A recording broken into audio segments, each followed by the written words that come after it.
Bonjour à tous, ici Mathieu Daou. Bienvenue à cette nouvelle émission de CSCV 360. On vous rappelle, cette émission-là fait suite au dernier conseil des commissaires de la commission scolaire au cœur des vallées. Parlant de commissaires, il y en a 3 aujourd'hui avec moi en studio. Premièrement, Sylvain Tremblay, commissaire Masson-Angers-Ouest. Bonjour. Bonjour, M. Daou. Deuxièmement, Mme Andréane Thibert, commissaire parent. Bonjour, mademoiselle. Bonjour, M. Daou. Et finalement, Anne-Marie Arcan, commissaire parent également. Bonjour. Bonjour. Merci à vous 3 d'être présents avec nous aujourd'hui pour l'émission. Vous avez des commentaires, des questions. Vous pouvez nous écrire. Je vous dis tout de suite le lien, ou plutôt l'adresse info@cscv.qc.ca. Monsieur Tremblay, au cours des derniers jours, on a fait une annonce assez importante. On a dévoilé le nouveau directeur général de la commission scolaire. Son nom, Daniel Bellemare. Oui, je l'ai sur mes feuilles ici. Monsieur Bellemare, il est engagé par la commission scolaire depuis 1999, si je ne me trompe pas. Quand même un beau parcours. On peut justement parler de son parcours à ce monsieur-là. Absolument. Comme vous dites, c'est une nomination très importante. On sait, le directeur général, c'est le poste en haut de la pyramide au sein de la CSCV. Donc, M.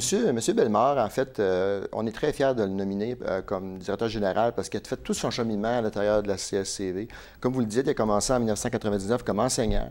Par la suite, devenu directeur adjoint, directeur d'école primaire et secondaire et finalement directeur de service avant d'être finalement d'obtenir le poste de directeur général. Donc, c'est un très beau parcours pour lui et nous sommes très fiers d'avoir choisi ce candidat-là. On sait que, actuellement, et ça depuis 2010, c'est Rénal Goudreau qui est DG et il est encore en poste au moment où on se parle. Il y a comme une période de transition. C'est quand que M. Bellemare prend sa place officiellement? Officiellement, ça va être le 17 janvier 2018. Mais à compter du 20 novembre 2017, donc, il va y avoir une période de transition pendant que M. Goudreau est encore là.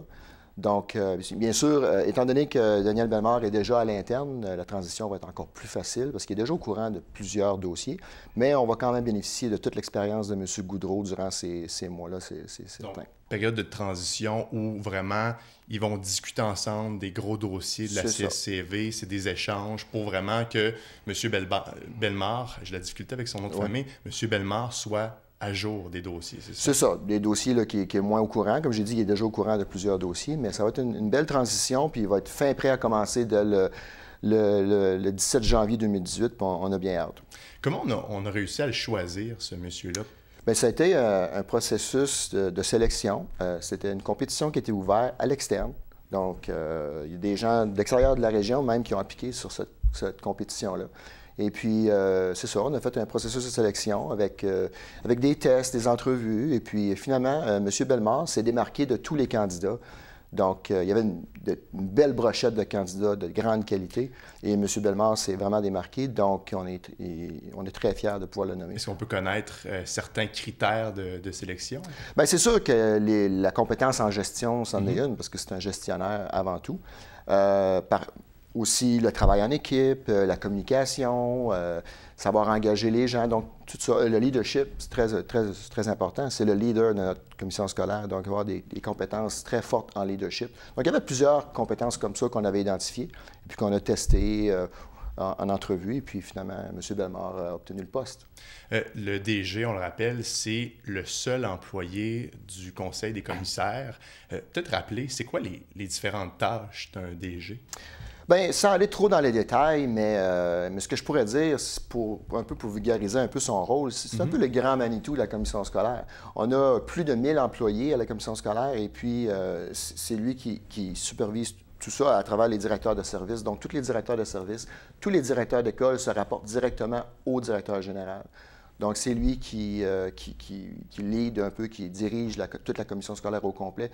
C'est un poste très demandant. C'est une grosse tâche de travail. Et comme vous le dites, c'est notre seul employé au Conseil des commissaires. Il se rapporte directement à nous. Donc, c'est pour ça que c'est nous, les commissaires, qui l'avons choisi. Mais les décisions, elles sont prises par le DG ou par les commissaires?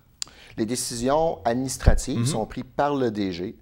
Il y a des décisions qui sont dans son autorité de prendre. Il y a d'autres décisions qui doit consulter le Conseil des commissaires. Donc, ça dépend du genre de décision. Tout ça est encadré dans des politiques et puis Par exemple, au niveau financier, il y a certaines décisions que lui peut prendre si c'est selon un certain montant, mais si ça dépasse un autre montant, il faut qu'il passe par le conseil des commissaires. Donc, c'est un peu un exemple. Donc, on dit félicitations à M. Bellemare Absolument. pour ce nouveau poste-là et son entrée éventuelle en poste là, Absolument. au mois de janvier prochain. Oui, absolument. La semaine contre l'intimidation et la violence à l'école, ça s'est déroulé du 2 au 6 octobre dernier. Il y a différentes écoles où on invitait les élèves à porter un chandail rose, notamment l'école Hormidas-Gamelin. Madame Thibert, mes questions s'adressent à vous. Est-ce qu'aujourd'hui, en 2017, il y a encore beaucoup d'intimidation dans les écoles? Malheureusement, il y en a encore beaucoup. Ce que les gens ne savent pas, c'est qu'il peut y avoir de la physique, de la verbale, il y a de la psychologique. Il y a aussi de la violence matérielle au niveau d'un bris. Il y a de la violence réseaux sociaux. Je te dirais qu'en 2017, on met beaucoup d'emphase sur les réseaux sociaux. C'est grandissant, c'est alourdissant. On ne sait plus où se lancer là, avec les réseaux sociaux. Ça va vite. De plus en plus de jeunes aussi ont accès à un téléphone cellulaire de plus en plus jeunes. On parle des élèves, là, 4e, 5e année, là, qu'on voit avec des téléphones cellulaires dont on peut texter. On a Facebook, on a la violence sexuelle aussi au secondaire fait son entrée. Et puis, le ministère a mis un plan d'action il y a quelques années disant aux écoles de bâtir un plan contre l'intimidation, un plan de lutte à l'intimidation. Fait que chaque école est dans l'obligation de bâtir un plan et de mettre les buts, les méthodes pour la réussite. Et puis, on travaille beaucoup en collaboration avec les directions, les gestions, les responsables des dossiers d'élèves, les professeurs, on travaille vraiment ensemble. Mais c'est quelque chose auquel que le ministère a mis vraiment là, un point précis. On doit faire ça.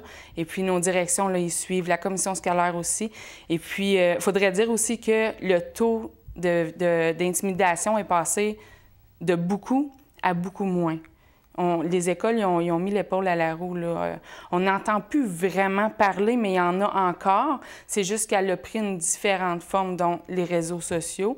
Mais les corps de police aussi travaillent beaucoup là-dessus. Là, il y a une belle collaboration, belle communication là, avec la commission scolaire là, pour lutter contre l'intimidation. Là, mais on essaie de sensibiliser aussi les jeunes, les adultes, les parents aussi, avec une semaine comme ça, disant que oui, ça se passe encore, il faut faire quelque chose, il faut communiquer, il faut pas hésiter à dénoncer aussi. Il y a beaucoup de jeunes qui gardent ça à l'intérieur, là, mais il faut dénoncer. Il y a des responsables, il y a des personnes ressources qui sont là aussi pour écouter ces jeunes-là. Il y a de l'aide, là. On offre de l'aide et puis on ouvre ça aujourd'hui. On peut dire qu'on a fait un gros pas à l'avant là, avec l'intimidation. C'est plus ce que c'était. Qui dit intimidation dit, bon, service de police, et il y a justement eu une entente entre la CCV et les différents corps de police de la région, c'est-à-dire la Sûreté du Québec, le SPVG, ou aussi les policiers de la MRC des Collines. On peut peut-être expliquer quelle est cette entente-là exactement? L'entente du service de police, elle regroupe aussi les 5 commissions scolaires, dont Western Québec, des Hauts-Bois de l'Outaouais, du Portage, CS des Draveurs, et puis au cœur des Vallées. Les 5 commissions scolaires se sont assis à la même table des différents corps de police, ainsi que le ministère de la Sécurité publique qui chapeaute tout ça. C'est une entente de 3 ans. Cette entente-là, elle aide beaucoup au plan de lutte à l'intimidation parce que nous, sur le territoire de la CSCV, on retrouve plusieurs corps de police dans la même commission scolaire. Il faut rouler dans la même voie. Si on ne roule pas dans la même voie, c'est là qu'on peut avoir des accrochages. Et puis, je dirais que ça nous aide beaucoup parce que, surtout les réseaux sociaux, on peut avancer nos enquêtes. Il y a beaucoup de collaboration, de communication entre les corps de police. Si un élève a un dossier avec une accusation, intimidation, verbale, physique, peu importe, c'est que ça soit de la SQ ou du SPVG, ces 2 corps de police-là, ils communiquent, fait que ça peut faire avancer beaucoup de choses. Les policiers, est-ce qu'on les voit assez sur le terrain? Est-ce qu'ils viennent faire de la prévention là, afin de sensibiliser les gens, notamment à l'intimidation? Oui. Dans nos écoles, souvent, là, on a une journée... Les maternelles, c'est différemment, c'est des petits ateliers, mais le policier éducateur va faire un tour dans les écoles. Il y a des petites activités, ils se nomment, ils se mettent à la vue de tous, fait qu'on peut le reconnaître. ou la reconnaître dans nos écoles. Fait que les élèves, dans ce cas-là, ils me disent « Ah, mais il y a une personne ressource qui je peux aller voir. Il y a quelqu'un qui va s'occuper de moi à travers les différents responsables de l'école et ce policier-là s'il y a advenir qu'il y avait un besoin. » Mais non, il y a une belle collaboration. Là, je dirais que c'est une belle entente. Puis annuellement, ils se doivent de faire un bilan. Fait qu'il y a tout le temps place à l'amélioration. Oui, puis c'est aussi, cette entente-là permet aussi de dire aux parents, écoutez, il y a des agents qui se promènent alentour des écoles et qui s'assurent de la sécurité des enfants. Là. On en voit de plus en plus. Là. Moi, étant souvent sur la route, là, je peux vous dire là, qu'on a beaucoup de policières éducatrices là, qui se promènent dans nos écoles, qui sont présents. C'est certain qu'on aimerait ça en avoir plus, mais ceux qu'on a sur notre territoire là, sont très, très, très compétents. Puis on a des bons corps policiers. Là. En tant que commissaire, oui, vous siégez au Conseil des commissaires, mais vous êtes aussi appelé à siéger dans différents comités restreints. On va parler notamment de ressources éducatives, par exemple, de finances aussi. Madame Arcan, comment ça fonctionne exactement, ces comités-là? On s'assoit puis on discute d'une thématique en particulier? Bien, exactement. C'est des sous-comités, dans le fond, où ce que des commissaires, puis souvent des directions de services, puis on parle de sujets précis, des dossiers précis qu'on par la suite, on fait une recommandation au Conseil des commissaires pour qu'ils puissent prendre les meilleures décisions possibles. Donc, parce que ces sous-comités-là, ce n'est pas des comités qui sont décisionnels. Donc, vous avez donné 2 exemples. Le comité des ressources financières, donc on parle de budget, des états financiers, on parle aussi d'appels d'offres, de contrats. Celui des ressources éducatives, il y a également tout ce qui est le volet académique pour la réussite des élèves. Donc, dans ces comités-là, on discute, on essaie d'élaborer, dans quoi on s'enligne, par exemple, dans le cadre des finances, et on ne prend pas des décisions. C'est par la suite au Conseil des commissaires. Exactement, on fait des recommandations au Conseil, exactement. Il y en a plusieurs comités restreints. Est-ce qu'ils sont nécessaires, selon vous? Bien, je crois que oui. Je crois qu'ils sont nécessaires. Ils sont tous divisés par service. Donc, je pense que chaque comité sont utiles et oui, absolument. Je crois. On va prendre une courte pause et au retour, on va parler d'un autre type de comité. Ce sont des comités externes. C'est en fait un lien entre la CSCV et les différents organismes dans la communauté. Restez avec nous, on vous revient dans quelques secondes.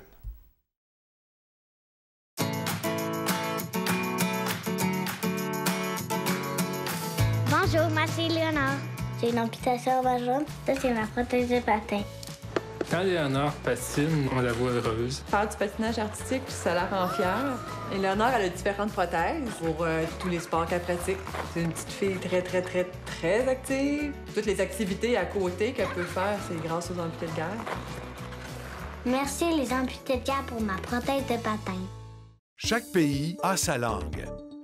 Ici, on parle français. Ici, on travaille en français. Ici, on étudie en français. Notre fierté, le français. Un message d'impératif français. Tous les mercredis, 18h, encouragez votre TVC. Jouez avec nous au Télébingo dans le confort de votre foyer.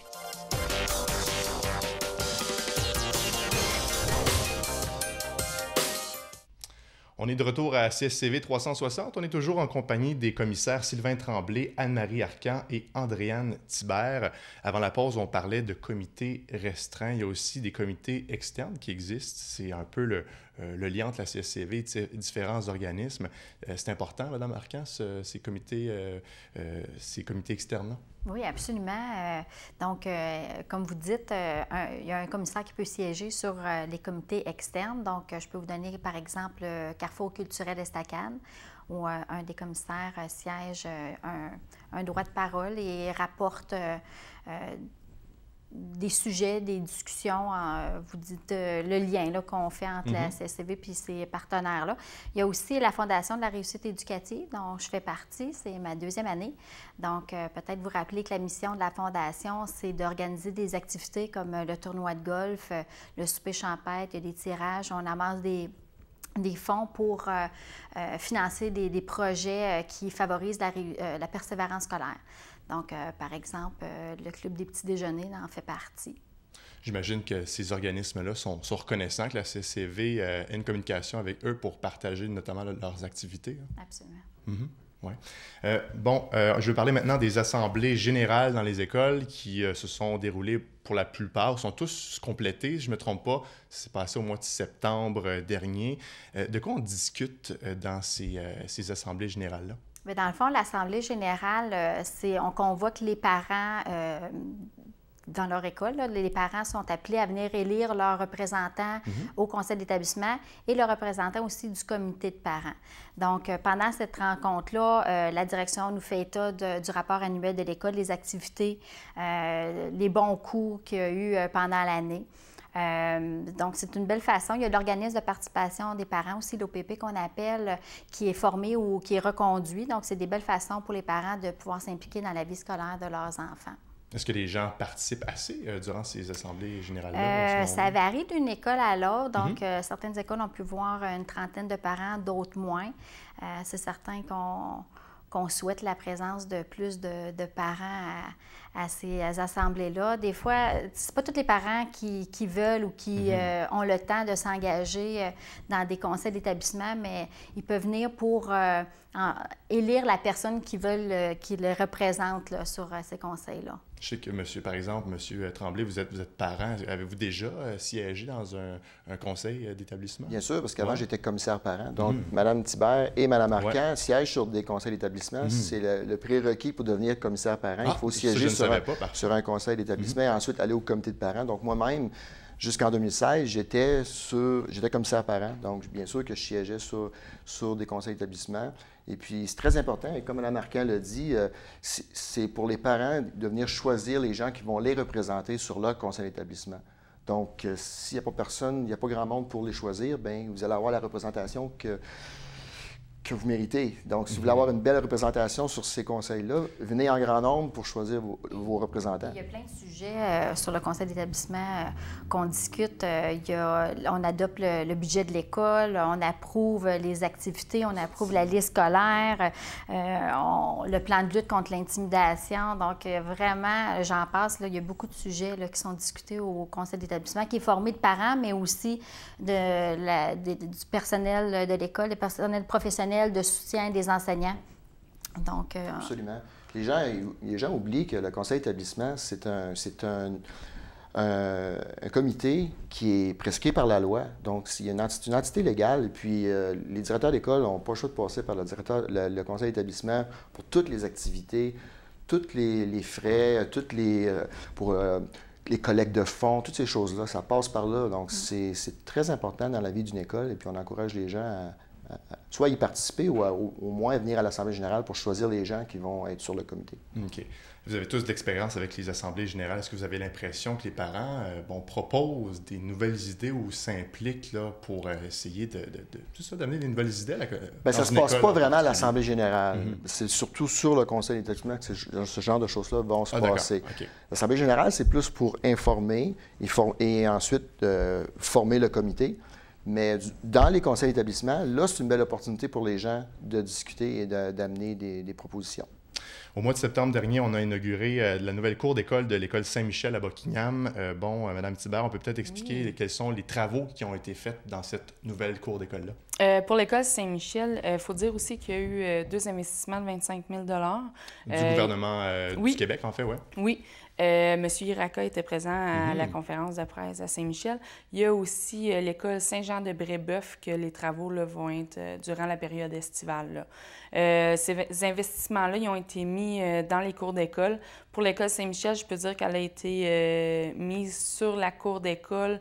Avant, on avait une petite cour d'école au préscolaire. Pendant plusieurs années, là, ça a été un laisser-aller là, à cause de différents facteurs. Ils ont remis les sous dans cette petite cour-là qui est magnifique. Il y a beaucoup de petites structures. C'est aménagé pour des tout-petits. C'est important d'avoir quelque chose de nouveau. Oui. Puis il faut dire aussi qu'il y a beaucoup de préscolaires. Fait que en mettant tous les préscolaires dans la même cour, c'est différent. Le sentiment d'acceptation, la nouveauté, on s'intègre beaucoup mieux. Ils ont leur place et puis c'est magnifique, vraiment magnifique. On veut aussi que nos jeunes, ils bougent. Fait que si on les stimule puis on met des nouvelles infrastructures, c'est sûr que c'est gagnant, là. C'est vrai que c'est important de bouger. On se remémore, nous, quand on était au primaire, de savoir qu'on pouvait pas... Si on ne pouvait pas sortir aux récréations, imaginez-vous comment c'est impossible de se concentrer par la suite, en fait. Donc, c'est important d'avoir une cour d'école adéquate, j'imagine, et on l'a du côté de Saint-Michel. Oui. Et il y a des travaux qui sont prévus, à l'école Jean de Brébeuf à venir. C'est prévu, je pense, pour l'année prochaine. Oui, pour septembre prochain. C'est un autre montant de 25 000 là, pour des modules à l'extérieur. Je pense qu'il y a quelque chose qui s'en vient aussi à Saint-André-Avelin, si je ne me trompe pas. Okay. Je pense qu'il va y avoir une annonce aussi. Je pense qu'il va y avoir une annonce à ce niveau. Et selon vous, est-ce qu'on a des cours d'école qui seraient désuètes sur le territoire de la commission scolaire? Dans l'ensemble, je pense que c'est bien. C'est sûr que, encore là, ça dépend d'une école à l'autre. Puis je pense qu'on y va dossier par dossier. Là. On ne peut pas tout les changer, les modifier, les améliorer en même temps, mais définitivement que c'est regardé attentivement. Je veux parler aussi d'une entente qu'il y a eu avec le CISO et la CSCV. Si je ne me trompe pas, ça vise à encadrer les interventions entre les spécialistes et les élèves, notamment les psychologues. Quelle est cette entente-là, M. Tremblay? Oui, effectivement. Donc, c'est une belle entente, encore là, qui inclut toutes les commissions scolaires de l'Outaouais et le CISO, qui est le Centre intégré de santé et des services sociaux de l'Outaouais. C'est un long acronyme. Donc, oui, c'est pour encadrer les interventions pour les cas difficiles, les cas complexes. Parce que souvent, les cas difficiles, il y en a à tous les jours dans les écoles, et puis les intervenants de l'école s'en occupent. Mais il y a des cas, des fois, qui débordent de leurs compétences. Et puis, on doit absolument aller chercher de l'aide professionnelle au niveau du CISO. Même plusieurs intervenants. Vous parlez de psychologie, mais ça peut être d'autres choses aussi, là. Donc, des fois, on faut intervenir et impliquer plusieurs intervenants. Tout ça demande une certaine logistique. Donc, ce protocole-là va encadrer ces interventions-là. Et puis, c'est un engagement des deux parties, de la commission scolaire et du CISO, de prendre charge de ces enfants-là et de leurs parents aussi, de les aider pour les guider puis s'assurer aussi qu'ils puissent réussir leur éducation. Donc, si par exemple, il y a un élève qui est suivi par un psychologue, on fait un suivi avec un dossier, on monte un dossier. En fait, cette entente-là, ça permet d'avoir un protocole qui va faire en sorte que le prochain spécialiste va avoir accès au dossier, va pouvoir faire un suivi adéquat pour l'élève, c'est ça? Oui, mais ça peut être aussi pour guider les spécialistes qui vont intervenir en même temps. Donc, il peut y avoir un psychologue d'impliqué, il peut y avoir une travailleuse sociale, il peut y avoir, donc il y a plusieurs intervenants qui peuvent intervenir en même temps parce que le cas est tellement difficile, ça nécessite un travail d'équipe pour réussir à en venir à bout. Et puis, c'est ce que ce protocole-là va encadrer. La CSCV a octroyé un nouveau contrat de déneigement. L'hiver est à nos portes. Est-ce que ce contrat-là, c'est pour tout le territoire de la CSCV ou pour des secteurs en particulier? Non, c'est pour 3 secteurs en particulier. Ce qui arrive, c'est que l'année passée, on a fait un appel d'offres pour tous les secteurs de la commission scolaire. Et puis, il y a eu des contrats qui ont été attribués à différents fournisseurs. C'était un contrat d'1 an qui était renouvelable à chaque année jusqu'à 5 ans.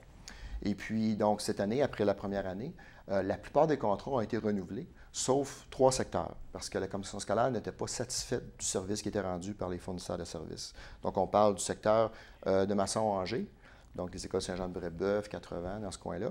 Ensuite, secteur Buckingham, Duboisé, Saint-Michel, Saint-Laurent, et aussi le secteur Hormidas-Gamelin, le centre professionnel. Donc, ces 3 secteurs-là, la commission scolaire a jugé que les services rendus n'étaient pas à la hauteur. Donc, on a refait une autre appel d'offres, mais simplement pour ces 3 secteurs-là, tandis que les autres secteurs ont été renouvelés pour une autre année. Il faut dire aussi qu'on a eu un hiver bordé, un hiver qui nous a offert beaucoup de neige l'an dernier. Oui. On veut peut-être pas que ça se reproduise cette année. Non. Et c'est important de rassurer aussi les gens que, bon, avec ces nouveaux contrats-là, on dit, OK, on veut déblayer correctement les alentours des écoles. Oui, c'est important. Donc, puis c'est un engagement de la commission scolaire à ce que le service rendu soit de qualité. L'hiver a été la même dans tous les secteurs. Donc, on explique mal pourquoi que dans certains secteurs, c'était mieux déblayé que dans d'autres. Donc, c'est important, quand le fournisseur de services arrive en même temps que les parents arrivent avec leurs enfants pour déblayer, là, c'est pas très idéal comme situation. Donc, il a fallu remédier à la situation, mais ça démontre que la commission scolaire prend ça au sérieux et prend ses responsabilités concernant ce genre de service-là. Il reste quelques minutes à l'émission. J'aimerais parler, bon, on n'a pas vraiment d'avancée dans ce sujet-là, mais je vais quand même parler des taxes scolaires. Il y a une problématique. Oui. Est-ce que vous avez l'impression que... Est-ce que la CSCV est confiante d'avoir des détails prochainement par rapport à ça? Bien, maintenant, on est un peu plus confiant de par le fait que le ministre lui-même est sorti publiquement pour dire qu'il allait régler la situation. Donc, on attendait ça avec impatience. Vous savez, à travers notre président, M. Éric Antoine, la CSCV a fait beaucoup de démarches au niveau politique pour que cette situation-là se règle avec les autres commissions scolaires, bien sûr, de l'Outaouais, les commissions scolaires francophones, je devrais dire. Il y a eu beaucoup de démarches qui ont été faites au niveau politique. On avait plus ou moins de nouvelles, plus ou moins d'attention. Et puis, finalement, je pense que c'est au mois de septembre, si je ne me trompe pas, le ministre Proulx a sorti publiquement et il a dit qu'il allait avoir une solution, on ne sait pas qu'est-ce que ça va être, qui allait être déposée avant Noël.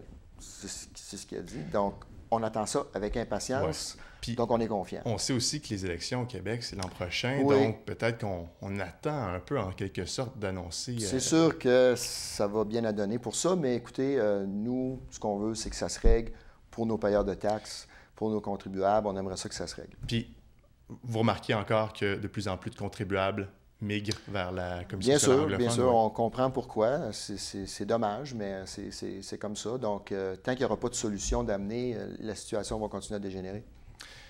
Mes invités aujourd'hui, Andréane Thibert, commissaire parent, Anne-Marie Arcan, commissaire parent également, et Sylvain Tremblay, commissaire maçon Angers-Ouest. Ça a été un plaisir de discuter avec vous aujourd'hui pour cette nouvelle émission de CSCV 360. On se dit à la prochaine. Merci. Vous avez des commentaires, des questions pour nous à la maison, eh bien c'est simple, vous pouvez nous écrire au info@cscv.qc.ca. Au nom de toute l'équipe, merci d'avoir été des nôtres. Aujourd'hui, on se revoit le mois prochain pour une autre émission. Au revoir.